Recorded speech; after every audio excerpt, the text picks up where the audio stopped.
The story begins in the year 1928. In the Karakoram Mountains of Hindustan, a man was camping. Suddenly, he saw a strange, shining object outside his camp. He went closer and found a huge glowing sphere covered with a thin layer of ice. The man kept staring at it for a while. Then he tried to attack it with his weapon. As soon as he struck, he instantly fell down unconscious. The glowing sphere became even brighter. After some time, when he woke up, the sphere had disappeared, and a strange mark had appeared on his body. Almost 80 years passed, and now the year is 2008. A scientist named Helen is teaching at Princeton University. In the evening, she returns home to her stepson Jacob. Ever since his father's death, Jacob has become very distant from her, but Helen still cares deeply for him. Suddenly, Helen receives an unknown call. Someone tells her that a car is coming to pick her up. At the same moment, police surround the house, and an FBI agent knocks on the door, saying Helen must leave with them immediately. They refuse to tell her anything. Helen doesn't want to leave Jacob alone, but just then a neighbor lady arrives, and Helen leaves Jacob with her. Helen is taken away in a car. The FBI agent still doesn't reveal anything. After a while, Helen reaches an airbase where a helicopter is waiting. Inside, there are many scientists from different fields. Each of them was taken from their home without any explanation. Soon, they arrive at the Linwood Military Academy in New Jersey. The military orders all of them to surrender their phones, but Helen hides hers in her clothes. There she meets her old friend Michael. He put Helen's name on the list because she works with the famous Dr. Carl. Michael gathers all the scientists in a room and explains the situation. Something unknown from space is heading toward Earth. Based on its direction, it is going to collide straight with our planet. Its speed is so high that destroying it is almost impossible. So the government has formed an emergency team to handle whatever happens after the crash. There is very little time left. The object will crash land in the middle of New York City, and nearly 8 million people may die. After the meeting, Helen hides in a bathroom and calls Jacob, telling him to hide in the basement. She doesn't explain much. A soldier overhears her but doesn't arrest her. She instead asks Helen to give her the phone because she too wants to call her family. Then the scientists are taken to the exact location where the object is predicted to hit Earth. Despite all efforts, no one can figure out what this thing is. Suddenly, their missile system also gets deactivated. Terrified, everyone holds hands and start counting down, but nothing happens. Then they see through the window a dazzling sphere slowly descending to Earth. It lands in Central Park. People panic and start running. Scientists put on protective suits and walk toward the sphere. They believe the air may be contaminated with some unknown radiation. Police and military surround the entire area. Suddenly, a bright light flashes from the sphere and an alien steps out. Helen approaches it. The alien reaches out a hand too. But just as Helen is about to touch it, someone fires a bullet and the alien collapses into Helen's arms. Then, a huge robot-like creature emerges from the sphere. It shuts down the entire area's power and emits a sound that causes intense pain in everyone's ears. The robot tries to pick up the alien, but the alien gestures to stop, and the robot immediately deactivates. The injured alien is taken to a military lab. Doctors have no idea how to treat such a being. Time is running out, and its condition is getting worse. Helen insists they call a surgeon, at least to remove the bullet. The surgeon operates and removes it. What he sees shocks him. The alien's body from the inside looks exactly like a human's. The gray skin layer begins to tear, so he removes it entirely. Underneath, the alien looks just like a human man. They place him inside a capsule. Helen assumes he is unconscious, but suddenly he wakes up and panics seeing the capsule.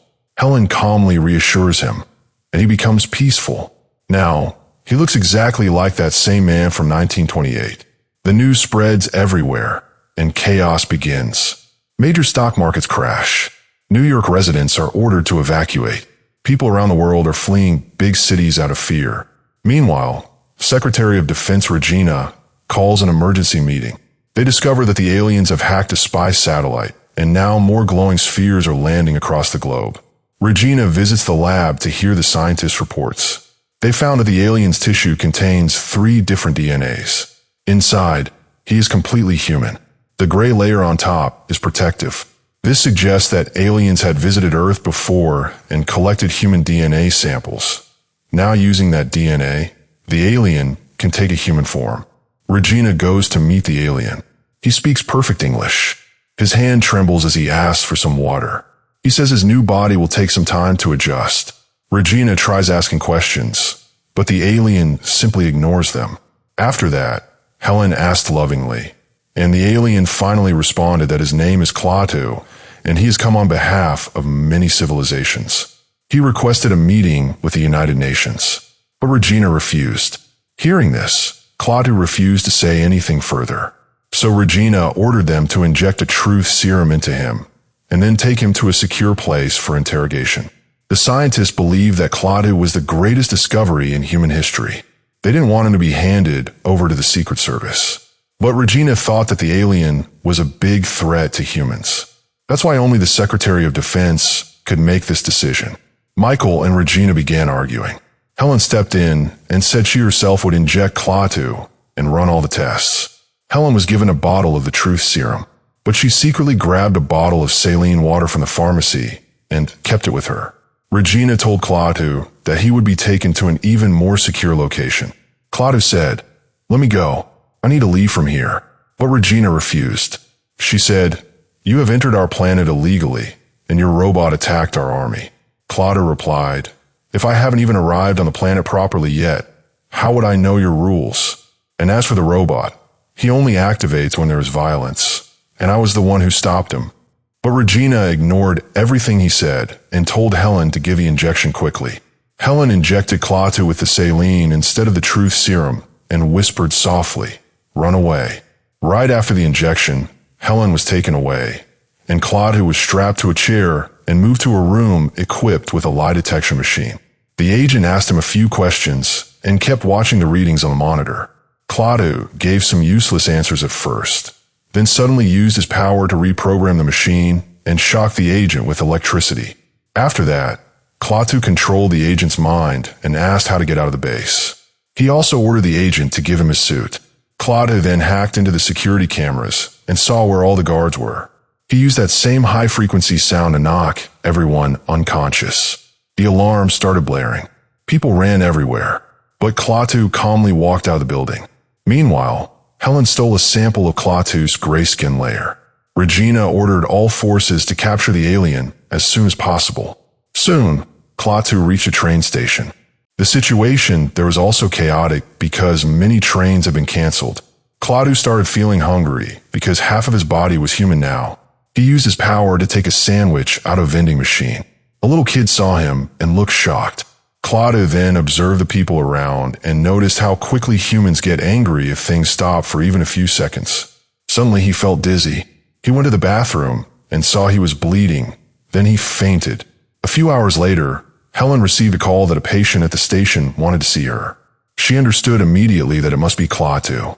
Helen rushed to the station and helped him into her car. Jacob was also in the car and was behaving very rudely.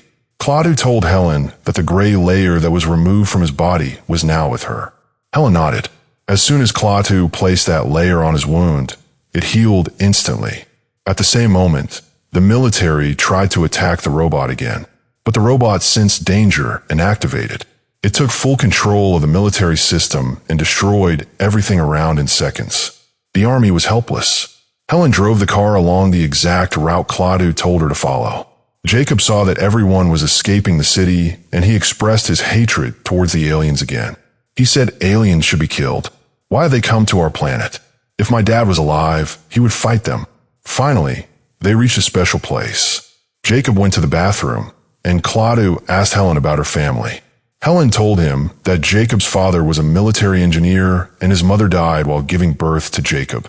Helen married Jacob's father later, but he also died, and now Jacob only lives with her. They then went to a fast food restaurant where Klaatu was supposed to meet Mr. Wu, another alien who came to Earth 70 years ago. He has been studying human behavior all these years. He said that humans are stubborn, refuse to change, and constantly fight among themselves. One day, they will destroy themselves. Klaatu agreed and said it was time to begin the operation. But Mr. Wu didn't want to leave Earth because he had seen the good side of humans too. He now had a family here, and he wanted to stay with them until his death. Meanwhile, the military installed powerful panels around the robot, thinking they could block its power. Emergency numbers received thousands of calls reporting sightings of Klaatu. The government even released a notice. Whoever sees him, dead or alive, report immediately. Helen, Jacob, and Klaatu were heading toward New Jersey. In the forest, Klaatu asked Helen to stop the car and walk deeper inside. Helen followed him, telling Jacob to stay in the car. Soon she saw a swarm of strange insect-like machines. When she reached the river, Klaatu was staring at the water. Suddenly, a glowing orb emerged from the river and Klaatu activated the emergency process. All across the world, every glowing orb began activating. Helen panicked and rushed back to the car.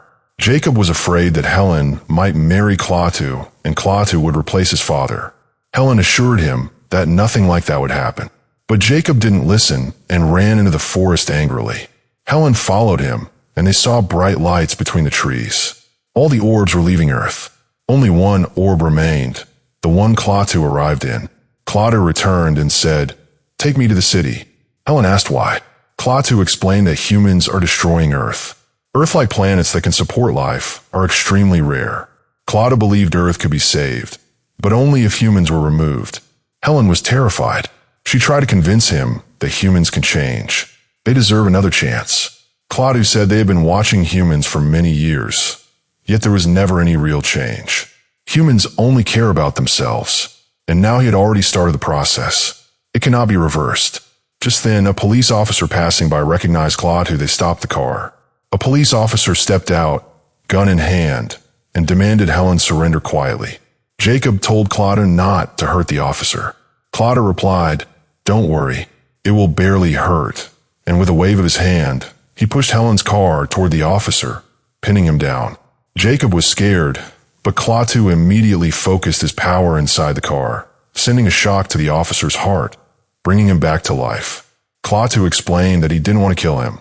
He was just removing obstacles from the path. Helen realized that if Klaatu wanted, he could stop everything. So she said, "I'll take you to someone who can change your mind." Meanwhile, the Secret Service was trying to understand the orbs that had left Earth. Videos revealed that the glowing spheres were taking Earth's creatures into space.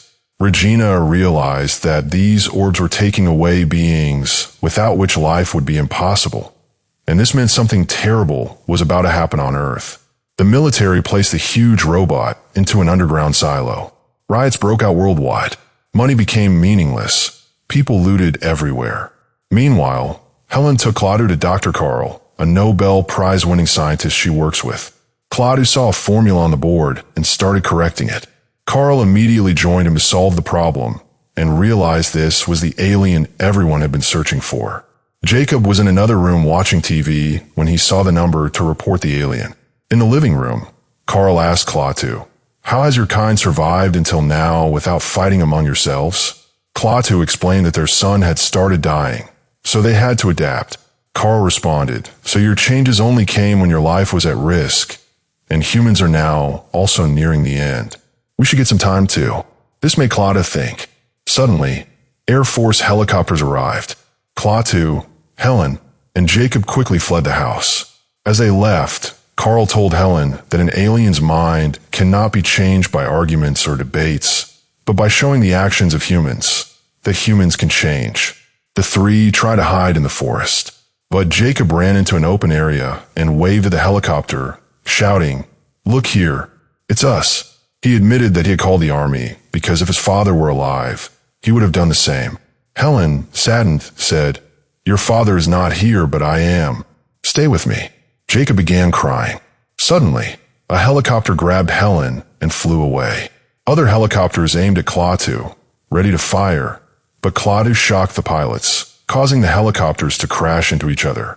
Jacob, terrified, ran into the forest, but Klaatu immediately followed and saved him from falling into the river. He persuaded Jacob to come with him. Meanwhile, Helen was taken to Regina. Helen requested, "Let me go. Only I can stop Klaatu." But Regina refused. At the military base, special forces experimented on the robot.